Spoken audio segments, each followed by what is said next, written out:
जी हाँ, नमस्कार। स्वागत है आपका अपने YouTube चैनल शुभ ज्ञान वाटिका पर। जैसा कि हम लोगों ने पिछली कक्षा में वर्णमाला का विस्तृत अध्ययन किया है, जो कि समाप्त हो गई है, उसी क्रम में आज हम लोग अगले नए अध्याय को शुरू करने चल रहे हैं। शब्द या शब्द रूप कह सकते हैं, हम लोग शब्द रचना कह सकते हैं। इसी का हम लोग आज विस्तृत अध्ययन करेंगे। तो आइए देखते हैं कि शब्द क्या है, शब्दों का वर्गीकरण देखेंगे उसी में। तो शुरुआत करते हैं शब्द से। आज का जो हमारा टॉपिक है शब्द है, अध्याय नया अध्याय है शब्द। कि शब्द क्या है? शब्द क्या है? वर्णों के समूह को हम शब्द कहते हैं, यानी कि ऐसे वर्ण जो कि एक सार्थक अर्थ प्रदान करते हैं, उन्हीं को हम शब्द कहते हैं। या कह सकते हैं कि वर्णों के दो या दो से अधिक वर्णों के समूह को जो अर्थ प्रदान करते हैं, उन्हीं को हम शब्द कहते हैं। शब्दों का जब वर्गीकरण करते हैं, शब्द कितने प्रकार के हैं? तो दो प्रकार के होते हैं, सार्थक शब्द और निरर्थक शब्द। सार्थक शब्द वे शब्द होते हैं जिनका कोई एक निश्चित अर्थ होता है, यानी कि सार्थक शब्द एक निश्चित अर्थ प्रदान करने वाले शब्दों को ही हम सार्थक शब्द कहते हैं, जबकि निरर्थक शब्दों का कोई भी अर्थ नहीं होता है। जैसे हम लोग बोलते हैं पानी वानी, एक साथ जब बोला जाता है पानी वानी। अब यहाँ पर जो पानी है ये एक सार्थक शब्द है, जबकि वाणी शब्द का कोई भी अर्थ नहीं है। और ये शब्द जो है निरर्थक शब्द बोलचाल की भाषा में सार्थक शब्दों के साथ प्रयोग कर दिए जाते हैं, परंतु इनका कोई भी अर्थ नहीं होता है, उन्हीं को हम निरर्थक शब्द कहते हैं। आइए आगे हम लोग देखते हैं सार्थक शब्दों का वर्गीकरण, कि सार्थक शब्द हैं जो वो कितने प्रकार के होते हैं, सार्थक शब्दों का भेद क्या है, कितने प्रकार के होते हैं, इनका हम वर्गीकरण देखते हैं। तो पहला जो है रचना के आधार पर शब्द, दूसरा उत्पत्ति के आधार पर शब्द, तीसरा अर्थ के आधार पर शब्द, और चौथा जो है विकार या प्रयोग के आधार पर शब्द। सार्थक शब्दों का वर्गीकरण हम लोग पढ़ रहे हैं, तो उसमें पहला वर्गीकरण जो है रचना के आधार पर शब्द। रचना के आधार पर शब्द तीन प्रकार के होते हैं, रूढ़ शब्द, यौगिक शब्द एवं योग रूढ़ शब्द। रूढ़ शब्द क्या होते हैं? रूढ़ शब्द मूल शब्द होते हैं जिनका निश्चित एक अर्थ होता है, जिनको और तोड़ा नहीं जा सकता है, यानी कि तोड़ने पर उनका कोई भी सार्थक अर्थ नहीं प्राप्त होता है, उन्हीं को हम रूढ़ शब्द कहते हैं। जैसे जल, जैसे फल, इनका एक निश्चित अपना अर्थ होता है, और जब इनका विच्छेद किया जाएगा तो ये अर्थ प्रदान नहीं करते हैं, इन्हीं को हम मूल शब्द या फिर रूढ़ शब्द कहते हैं। दूसरा विभाजन जो है यौगिक शब्द हैं। यौगिक शब्द क्या होते हैं? दो या दो से अधिक शब्दों के योग से बनने वाले शब्दों को हम यौगिक शब्द कहते हैं। क्या कहते हैं? दो या दो से अधिक शब्दों के योग से बनने वाले शब्द को हम यौगिक शब्द कहते हैं। जैसे विद्या, धन, आलय। विद्या का मतलब होता है ज्ञान, आलय का मतलब होता है निवास या घर, परंतु जब इसको जोड़ दिया जाता है तो हो जाता है विद्यालय। और विद्यालय शब्द का अर्थ क्या बनता है कि जहाँ विद्या प्राप्त की जाती है उसे विद्यालय कहते हैं। इसी प्रकार तीसरा जो विभाजन किया गया है, तीसरा वर्गीकरण जो है रचना के आधार पर शब्द का तीसरा वर्गीकरण जो है, उन्हें कहते हैं योग रूढ़। उन्हें कहते हैं योग रूढ़। ये योग रूढ़ शब्द वे शब्द होते हैं जो दो या दो से अधिक शब्दों के योग से बनते हैं, परंतु उनका अर्थ जो है वो अन्य होता है, वे किसी तीसरा अर्थ प्रदान करते हैं, उन्हीं को हम योग रूढ़ कहते हैं। जैसे हम लोग लिख सकते हैं 10 आनंद, अर्थात 10 का मतलब 10 संख्या से है, आनंद का मतलब मुख है। इसको वो जोड़ देंगे, जब इसको संधि करेंगे तो ये हो जाएगा दशानन, का तात्पर्य रावण से है। तीसरा अर्थ प्रदान कर रहा है। जब भी हम दशानन कहेंगे तो हमें रावण का बोध होगा। हम यूँ कह सकते हैं योग रूढ़ शब्द कौन से शब्द होंगे? बहुव्रीहि समास जो होते हैं वे सभी योग रूढ़ शब्द होते हैं। शब्दों का जो अगला विभाजन है, उत्पत्ति के आधार पर शब्द। उत्पत्ति के आधार पर शब्द कितने प्रकार के होते हैं? तो पहला होता है तत्सम शब्द, तद्भव शब्द, तीसरा देशज, विदेशी शब्द और पांचवा संकर शब्द। सबसे पहले तत्सम शब्द। तत्सम शब्द क्या होते हैं? तत्सम शब्द वे शब्द होते हैं जो संस्कृत भाषा से हिंदी में ज्यों के त्यों ले लिए जाते हैं, उन्हीं को हम तत्सम शब्द कहते हैं। यानी कि हिंदी भाषा में आए हुए संस्कृत निष्ठ शब्दों को हम तत्सम शब्द कहते हैं। इनमें कोई भी परिवर्तन नहीं होता है। ये संस्कृत भाषा से ज्यों के त्यों, जैसे के तैसे ही हिंदी भाषा में भी प्रयोग किए जाते हैं, उन्हीं को हम तत्सम शब्द कहते हैं। जैसे आम्र। आम्र का अर्थ होता है आम, और जो आम्र है ये संस्कृत शब्द है जो हमारे हिंदी में प्रयुक्त किया जाता है। घोटक, दूसरा जो है शब्द घोटक है। घोटक का मतलब होता है घोड़ा। ठीक है। तद्भव शब्द क्या होते हैं? तद्भव शब्द क्या होते हैं? तद्भव वे शब्द होते हैं जो कि तत्सम शब्दों का विकृत रूप होता है। तद्भव तत्सम शब्दों का विकृत रूप होता है। जैसे हमारे पास जो शब्द दिया है आग, जबकि इसका तत्सम शब्द होता है अग्नि। तत्सम शब्द इसका अग्नि होता है, जबकि तद्भव इसका आग होता है। इसको विकृत रूप, ये जो आग है अग्नि का विकृत रूप है, जबकि इसी प्रकार से फूल जो है वो पुष्प का विकृत रूप है।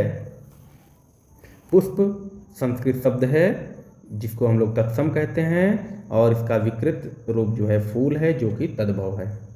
अगला विभाजन उत्पत्ति के आधार पर जो है वो देशज शब्द हैं। देशज शब्द वे शब्द होते हैं जिनकी उत्पत्ति का कोई भी पता ना चले।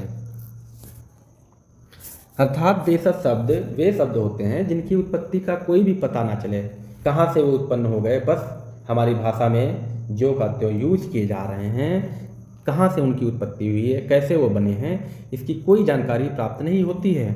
जैसे शब्द है लोटा, डिब्बा। इसी प्रकार से और बहुत से देशज शब्द हमारी भाषा में प्रयुक्त किए जाते हैं, परंतु इनकी उत्पत्ति की कोई भी जानकारी प्राप्त नहीं होती है। अगला जो विभाजन है वो विदेशी शब्दों का विभाजन है। विदेशी शब्दों से तात्पर्य है कि विदेशी भाषाओं के शब्द हिंदी भाषा में प्रयुक्त किए जाते हैं, उन्हें विदेशी शब्द कहते हैं। या हिंदी भाषा में विदेशी भाषाओं से ग्रहण किए जाने वाले शब्द विदेशी शब्द कहते हैं। जैसे कि कबूतर, आराम, ये विदेशी शब्द हैं और इनको हिंदी में प्रयोग किया जाता है। अगला विभाजन है जो कि संकर शब्द कहलाते हैं। संकर शब्द क्या होते हैं? संकर शब्द वे शब्द होते हैं जो किन्हीं दो भिन्न भाषाओं के योग से बनाए जाते हैं, यानी कि दो भिन्न भाषाओं के योग से निर्मित नए शब्द को हम संकर शब्द कहते हैं। जैसे यहाँ पर शब्द दिया है रेलगाड़ी। रेल जो है अंग्रेजी का शब्द है और गाड़ी हिंदी का शब्द है। इनके योग से शब्द बनता है नया रेलगाड़ी, और रेलगाड़ी जो शब्द है ये संकर शब्द कहलाता है। सार्थक शब्दों का अगला जो विभाजन होता है वो अर्थ के आधार पर विभाजन किया जाता है। अर्थ के आधार पर सार्थक शब्द कितने प्रकार के होते हैं? एकार्थी शब्द, अनेकार्थी शब्द, पर्यायवाची शब्द, विपरीतार्थी या विलोम शब्द कहलाते हैं। एकार्थी शब्द क्या होते हैं? एकार्थी शब्द वे शब्द होते हैं जिनका एक ही अर्थ हो, उन्हीं को हम एकार्थी शब्द कहते हैं। जैसे कि निवेदन, इच्छा, इनका सिर्फ व सिर्फ एक अर्थ होता है, उन्हीं को हम एकार्थी शब्द कहते हैं। जैसे जल। अगला विभाजन जो है अनेकार्थी शब्द है। अनेकार्थी शब्द से तात्पर्य है कि जिनके कई अर्थ हों, अर्थात जो एक शब्द है वो कई अर्थों में प्रयोग किया जाता हो। जैसे हम शब्द लेते हैं पानी। पानी शब्द के कई अर्थ होते हैं। जैसा पानी एक तरल पदार्थ होता है पीने योग्य पानी, दूसरा आभा या चमक के रूप में इसका प्रयोग किया जाता है। जैसे जब कहते हैं हम लोग कि क्या तुम्हारी आंखों का पानी मर गया है, अर्थात तुम्हारी आंखों की चमक चली गई है। इज्जत, पानी का मतलब होता है इज्जत, पानी का अन्य अर्थ लज्जित। ठीक इसी प्रकार से एक दूसरा शब्द देख लेते हैं, कनक। यह भी अनेकार्थी शब्द है। जैसे कनक का अर्थ होता है सोना, कनक का अर्थ धतूरा, और कनक गेहूं के रूप में भी प्रयोग किया जाता है। इस प्रकार के सभी शब्दों को हम अनेकार्थी शब्द कहते हैं। अगला विभाजन जो है वो पर्यायवाची शब्द है। पर्यायवाची शब्द वे शब्द होते हैं जिनमें अर्थगत समानता होती है, यानी कि कोई शब्द है जिनके अर्थ समान निकलते हैं, उन्हीं को हम पर्यायवाची शब्द कहते हैं। जैसे जलज, कमल, ये इनका अर्थ क्या है? एक ही है। जलज को ही कमल कहा जाता है, सरोज कहते हैं। ये सभी क्या हैं? कमल के पर्यायवाची हैं। अगला विभाजन आता है विपरीतार्थक या विपरीतार्थी शब्द या विलोम शब्द, मतलब उल्टा। जैसे दिन का रात, दिन का रात। लंबा का विपरीतार्थी क्या होगा? छोटा, पतला, मोटा। ये जो शब्द होते हैं इन्हीं को हम विलोम शब्द कहते हैं। अगला जो विभाजन है, विकार या प्रयोग के आधार पर शब्द दो प्रकार के होते हैं, विकारी एवं अविकारी शब्द। विकारी शब्द वे शब्द होते हैं जिनमें परिवर्तन हो सके, अर्थात जो शब्द लिंग, वचन तथा काल से प्रभावित होकर अपने रूप को परिवर्तित कर लेते हैं, उन्हीं को हम विकारी शब्द कहते हैं। जैसे संज्ञा, सर्वनाम, विशेषण, क्रिया आदि शब्दों में लिंग, वचन तथा काल के द्वारा परिवर्तन होता है, इसलिए इन शब्दों को हम विकारी शब्द कहते हैं। अविकारी शब्दों में कोई भी परिवर्तन नहीं होता है, इसलिए इन्हें अविकारी शब्द कहा जाता है। अविकारी शब्द क्रिया विशेषण शब्द होते हैं, संबंध बोधक शब्द, समुच्चय बोधक शब्द और विस्मयादि बोधक शब्द होते हैं। यहाँ पर हम लोग विकारी शब्दों को उदाहरण द्वारा समझते हैं। जैसे संज्ञा शब्द एक लेते हैं, संज्ञा शब्द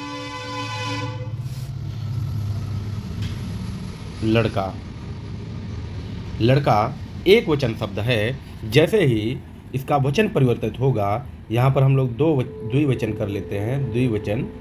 जैसे ही द्विवचन हो जाएगा तो इसका लड़के का हो जाएगा लड़के। इसी प्रकार से सभी शब्दों में परिवर्तन होता है। एक और देख लेते हैं, जैसे हम लोग सर्वनाम लेते हैं, सर्वनाम।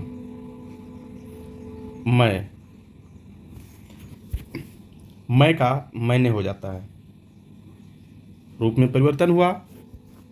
जैसे विशेषण की बात अगर कर लें, विशेषण में हमने लिया नया शब्द, इसका रूप परिवर्तित होगा नई। क्रिया विशेषण की क्रिया की बात करें अगर, तो क्रिया की बात होती है तो आया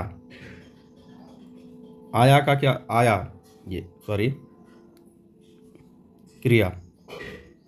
क्रिया की बात करें, शब्द ले लिया आया शब्द ले लिया, आया का क्या हो जाएगा आए। वचन परिवर्तित हुआ, शब्द अपने आप परिवर्तित हो जाएगा। वीडियो अच्छा लगा हो तो कृपया लाइक करें, दोस्तों को शेयर करें और महत्वपूर्ण वीडियोस पाने के लिए हमारे चैनल को सब्सक्राइब करें। बहुत बहुत धन्यवाद।